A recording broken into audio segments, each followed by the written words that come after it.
Hey, what's up, guys? Welcome back to Guys Magic. This is Hunter and Shane. Say what up, Shane. What up, nerds? We are back. Happy November, buddy. It's November 1st. Let's And go. we got some new slew of spoilers.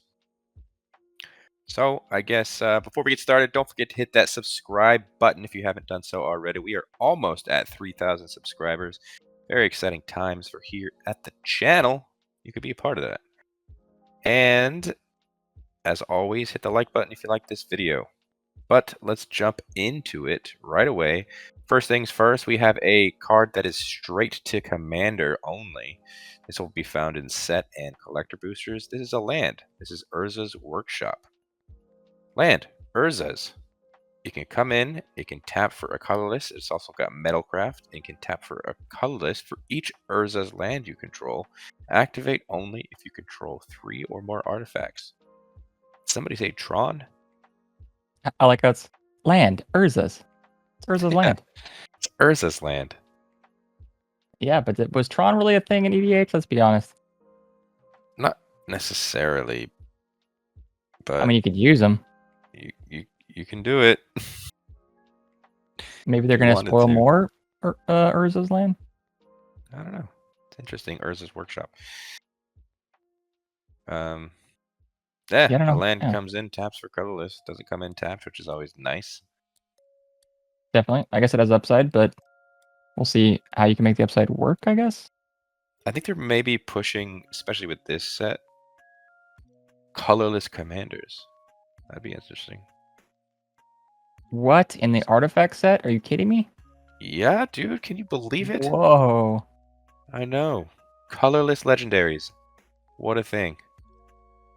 But Urza's Workshop, pretty interesting for a land to go straight into commander like this. Yeah, interesting builder run.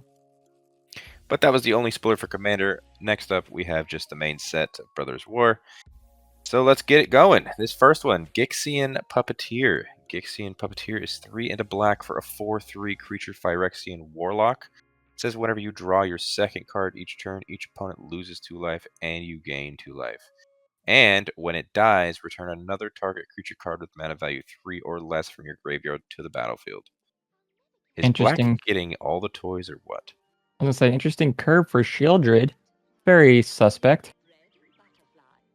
Shieldred's also a 4-drop, though. I thought she was a 5-drop. No, she's a 4-drop. Well, then, you definitely... Yeah, what the hell? This doesn't take over that 4-drop spot. No, it doesn't. But Mono Black is still just getting cool toys.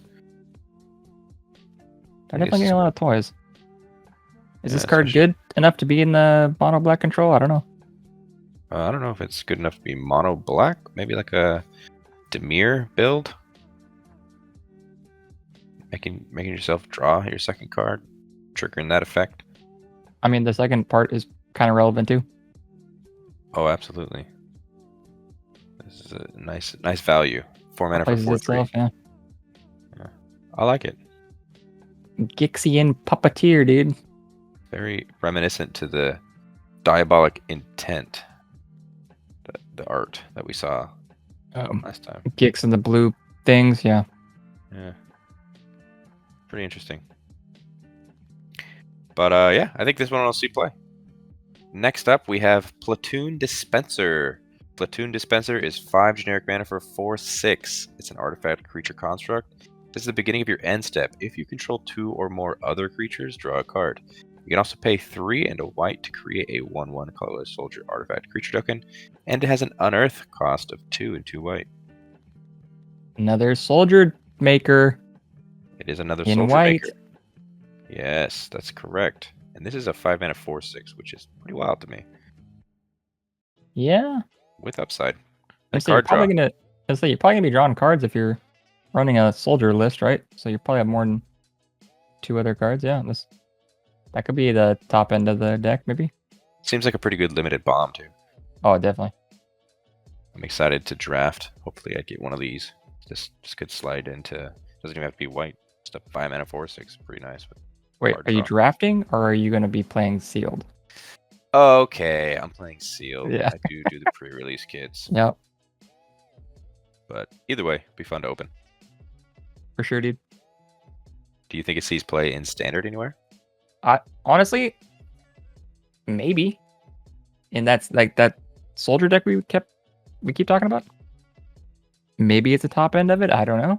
Blue-white soldiers. Who knows? Yeah, definitely. I mean, 5 mana is kind of a lot, so I'm not sure, but I think that soldier deck is going to be kind of low to the ground aggro. I think. So this might be too expensive, but it makes soldiers. That's cool. It does, but is 4 mana to make a 1/1? Is that too much? I think it is. That's probably too much, but yeah, you're probably right. Okay, it won't play. Do you think this deserves a mythic spot? It's got to be because of some lore, right? That's why it's mythic.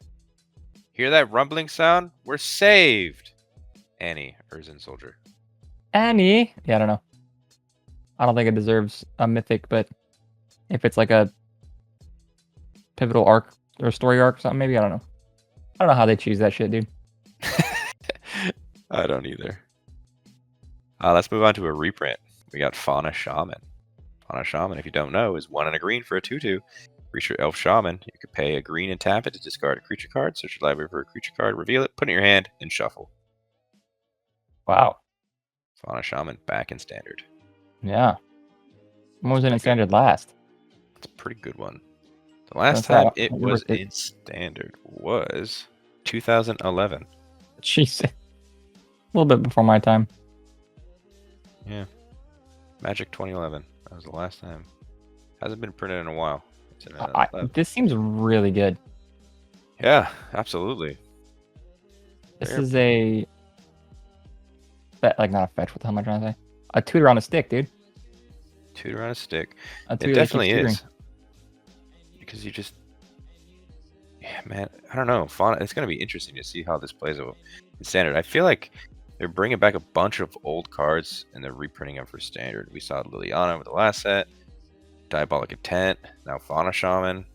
It's got some power to the standard. Kind of mix it up a bit, dude. Yeah, I'd say.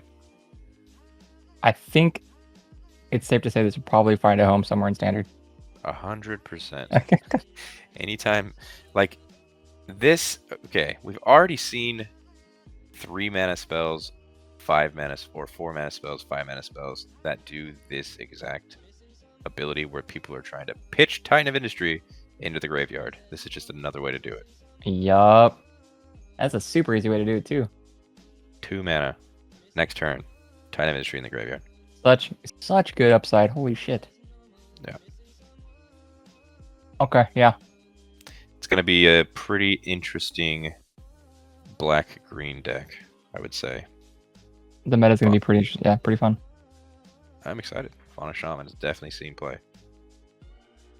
Next up, we have a green-black card. It's Deathbloom Ritualist. Deathbloom Ritualist is 3, a black and a green for a 3/5 creature elf warlock. You can tap it to add X mana of any one color, where X is the number of creature cards in your graveyard. Well, these can go together, right? Shit. The only downside here is this is 5 mana. That is almost too slow to even start to ramp. That is true. Never mind. 5 mana. It's like, what do you need? At that point, what do you need all the mana for? I know it. It seems bad. Like maybe like a top-down EDH standpoint, this could be good. Just getting. Yeah, maybe. It kind of seems like a pre-con card, honestly, in EDH. Maybe. I mean, I think this would fit into my Marin deck pretty nicely because of the amount of creatures that I like to throw into the grave. True. I mean, you're bringing them out of your grave, but yeah, I can see. Back and forth and back and forth. I'm sacking creatures. But if I ever need that mana, I guess this would be good, but still 5 mana is a lot for this creature. Yeah, it's kind of a bummer. And I don't think this sees any play in standard at all. Unfortunate. You heard it here first. I'm calling it. This is not seeing play in standard. Damn, damn. All right, man. Bold move. I know. Bold statement. Next up, we have Steel Seraph. Steel Seraph is 6 generic mana for a 5/4 artifact creature angel. It's got flying. It says at the beginning of combat on your turn, choose flying, vigilance, or lifelink. Target creature you control gains that ability until the end of turn, or you can just have it come in as a prototype, which is 1 and 2 white for a 3/3. I think the prototype cost is insane here. This card is insane, dude. Can you imagine a 3-mana 3/3 with flying at the beginning of combat on your turn? You get to give something that stuff. That's Hey, really good. mono white aggro wasn't good, right? So this will be good. Yeah, mono white aggro. Prototype This looks comes sick, in. dude. This comes in and gives your 2-drop or 1-drop flying. Flying, Seems cool. vigilance, whatever you want. Lifelink. I'm staying it again, dude. You heard it here first. Prototype is fucking sick. Prototype is bonkers. Bonkers. It really is, man. I cannot believe just how good that card is. Even if it's a reskin of kicker or like a tweaking of kicker, just the power they're printing on these prototype cards is nuts. I think they'll find a huge home as a 3-mana curve. No shit, dude. This card will, if not 4 of, at least 3 of in some deck. I think it would be a 4 of. It's nuts. This is going in mono white. This is going in Orzhov. This is going in. This could go, yeah, dude. In the Angels deck, shit. That's still a thing. Oh yeah, Angels. I completely forgot. It kind of died off. This is the new 3-drop. It's an angel. Holy shit. Yeah, that's really good. Yep, big fan. We got that angel that helps you. Like you play Giada turn 2. You play Steel Seraph turn 3. This comes in as a 3-mana 4/4 with those abilities. Yeah, and gives Giada like. Gives it lifelink because it already has flying and vigilance. There you go. Seems really good, man. All right, cool. You heard it here first again. Angels. Angels is back. Yeah. This next is an enchantment. This is Draconic Destiny. Draconic Destiny is 1 and 2 red for an enchantment aura. It says enchant creature. Enchanted creature gets +1/+1 and has flying and haste. And pay 1 generic mana. This creature gets +1/+0 until end of turn.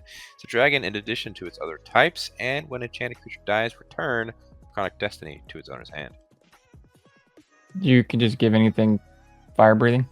Yep. This seems really good. Yeah. Not only does it have fire breathing, but you're giving it flying, haste, and 1/1. Yeah. And it never goes away. Like, you get the card back. You get this card back when your creature dies. Yeah. What? It's pretty good aura, I'd say. I feel like it's gonna be seen in standard. Yeah. Not only that, but I think the best part about this fire breathing is you don't have to pay red. You can pay any color. It's true. Pretty nuts. That's true. This is quite the mythic, I'd say. Okay, this deserves its mythic slot. Yeah. 3 Wow, mana. that's a good card. Holy shit. Are we gonna see? Where would this slide into, though? Gruul, dude. Gruul? Yeah. Give it to new Korean Beast Caller. Make that giant. That'd be cool. Flying really cool. You like you said, you don't have to pay red. It could be anything. It's true. Yeah, I'm a big fan of this one. This probably will see play. Shit, it can go in mono red, dude. This is going in EDH too, man. Yeah. This is a powerhouse of an aura. It's a very cool card. I like that. It's not unless it gets exiled, right?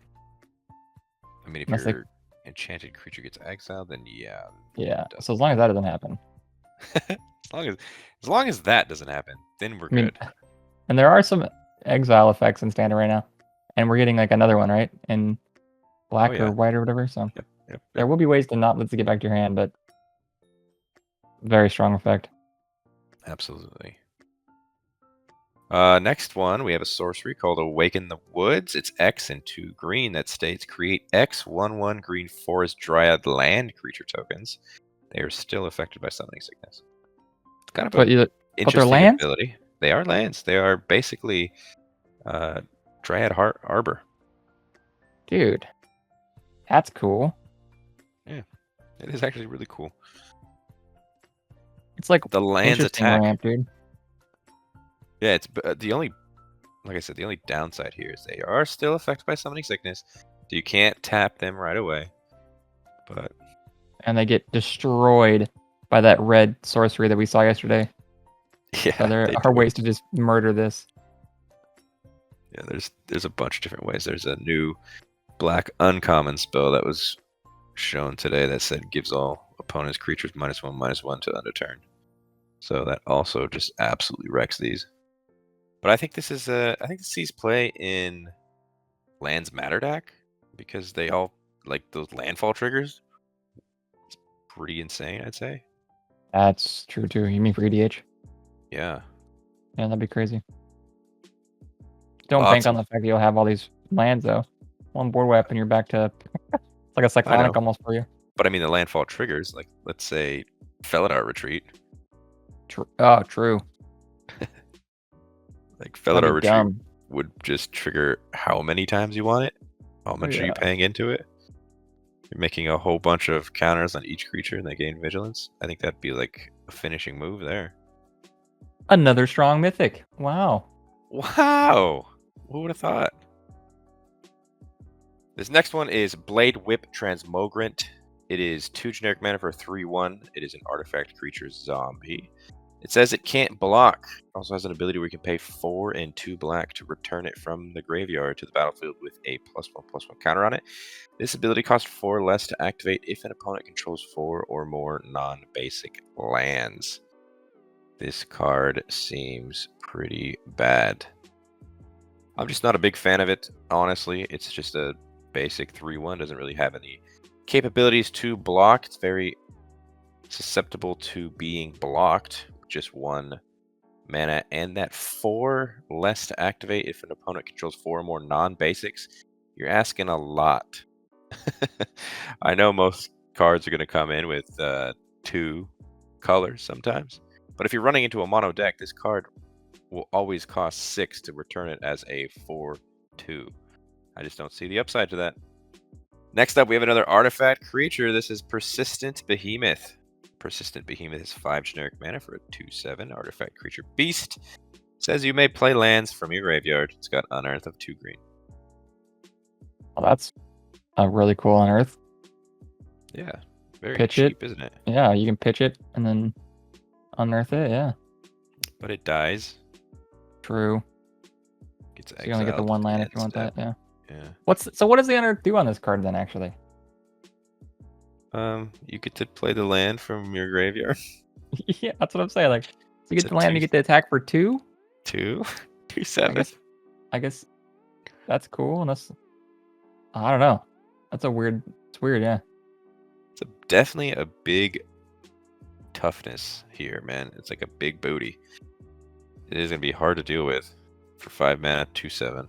It's interesting to give something that's statted defensively unearth like this, though. Mm-hmm. Super weird. I don't know if I like this card. Yeah, I don't know. I mean, the first time you cast it, it's cool. Stick around for a while. It's like you said, big booty, defend off aggro. It's coming at you. That's pretty cool. But the second part kind of seems weird to me, unless there's a way that or something that we're not thinking of. If anyone out there is watching this and has any idea why the unearth is relevant on this card, please leave us a comment because we're kind of stuck. Flabbergasted, really. Like, super defensive, but Unearth wants it to be aggressive. I don't get it. So it's like you're paying 2 for getting 1 extra land out of your graveyard, which is maybe the relevancy here, but I don't really understand. Yeah, who knows? But cool art, though. Yeah. And finally, wrapping up like we've always done. I know they announced all of these already, but it's been a theme here for the spoiler video. So we're going over the blueprints that we haven't shown off to everybody yet. So Sundering Titan, Sculpting Steel, Runechanter's Pike, Precursor Golem, Keening Stone, Phyrexian Processor, Perilous Vault, Maze Mine Tome, Key to the City, Journeyer's Kite, and Adaptive Automation. I know Do you Steven's have a gonna be favorite? excited, dude. Get Seeing Keening that Keening Stone? Stone, dude. Yeah. Yeah. I don't really know if I have a favorite on this one. I mean, I'll say right off the bat, all the art is always gorgeous, but I don't really play with any of these cards, so probably don't care as much. I think Maze Mine Tome looks the coolest. It does. It really does. Key to the I City don't know. also Key to the looks pretty City. cool. Yeah, I'd say Key to the City is pretty cool. But yeah, these are the Keening rest Stone, of yeah. the rares and mythics that they announced. We are all out. So We're all tomorrow, who out? knows? Damn. Maybe we'll go ahead and throw up the uncommons to talk about those. Yeah, fuck it. But yeah, very excited. A lot of value here. Again, I want to reiterate that you can also get these in the non-blueprints as well with the old border. But we're just talking about the blueprints because we think they look the coolest. True.